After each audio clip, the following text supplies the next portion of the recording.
Allez, on continue sur les inéquations. Donc, cette fois-ci, une inéquation, sauf que vous avez une grande barre de fractions avant, et un polynôme sur un polynôme. Donc, là, habituez vos yeux à reconnaître que vous êtes en face à un quotient polynôme, c'est-à-dire un polynôme divisé par un autre, et une inégalité. D'accord? Ce cas-là, il se traite exactement comme si vous aviez un produit de polynôme, c'est-à-dire ce polynôme multiplié par celui-là. On va diviser le problème en deux parties. On va dire, bon, ben là, j'ai un polynôme, P de x, et là, j'ai un autre polynôme, Q de x. Et ben, je vais appliquer mes trois étapes à chacun des polynômes. Première étape, je calcule les racines avec le déterminant. Deuxième étape, je dresse le tableau de signes de chacun des polynômes. Troisième étape, je conclus. Allez, on s'y met donc. Pour le polynôme du haut, 2x au carré plus 2x moins 4.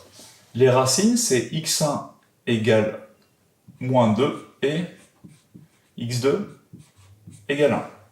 Pour le polynôme vert, les racines, c'est x1 égale moins 1 et x2 égale 4. Donc ça, vous pouvez vous amuser à les calculer.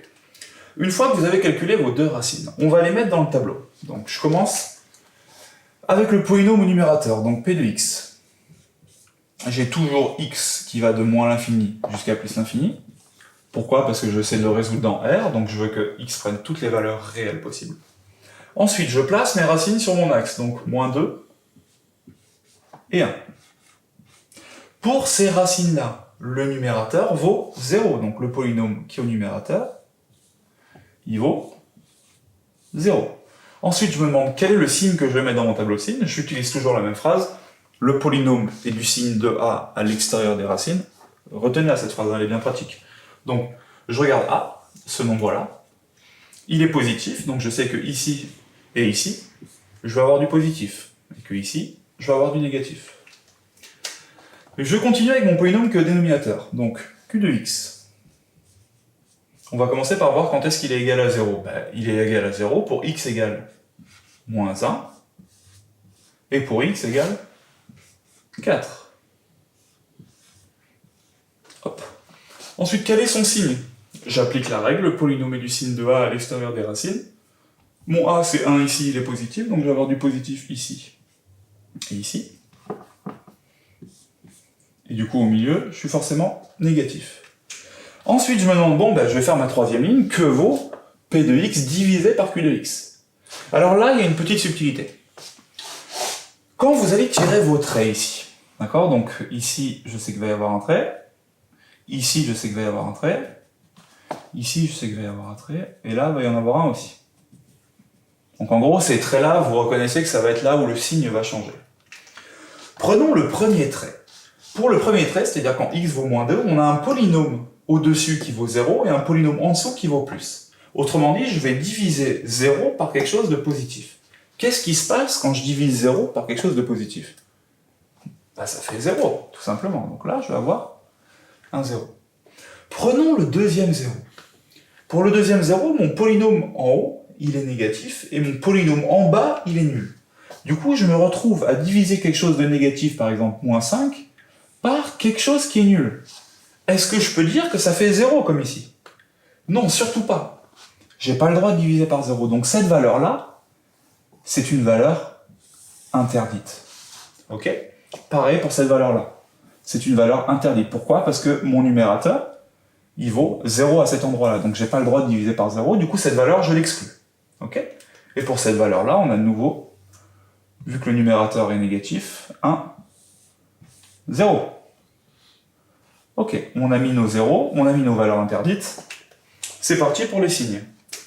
Plus par plus, ça me fait plus. Plus par moins, ça me fait moins. Moins par moins, ça me fait plus. Moins par plus, ça me fait moins. Et plus par plus, ça me fait plus. Le tableau de signes est fini. J'ai plus qu'à donner la solution.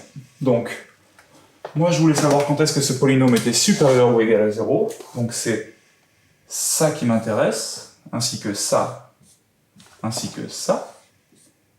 Donc je vais noter que ma solution, c'est cet intervalle union, cet intervalle union, cet intervalle. Donc je vais avoir deux unions Le premier intervalle, il va de moins l'infini jusqu'à moins 2.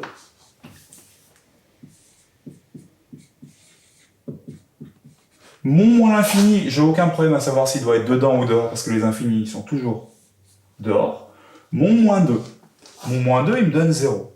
Est-ce que je veux que le polynôme il soit égal à 0? Oui, je veux qu'il soit supérieur ou égal à 0. Du coup, je vais garder mon moins 2. Très bien.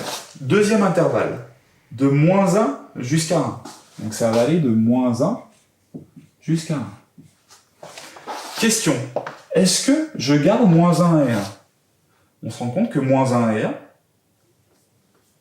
on les retrouve ici, que pour la valeur 1, mon polynôme, il vaut 0. Or, on a vu que 0, on avait le droit d'avoir dedans, du coup, on va garder 1. Par contre, pour moins 1, on se rend compte que c'est une valeur interdite. Si c'est une valeur interdite, par définition, elle ne peut pas être dans notre ensemble de solutions. Du coup, je vais le sortir de mon ensemble. Et enfin, troisième intervalle, de 4 à plus l'infini. Encore une fois, plus l'infini, aucun problème, il sera toujours sorti. Le 4, par contre, on voit qu'il nous donne une valeur interdite.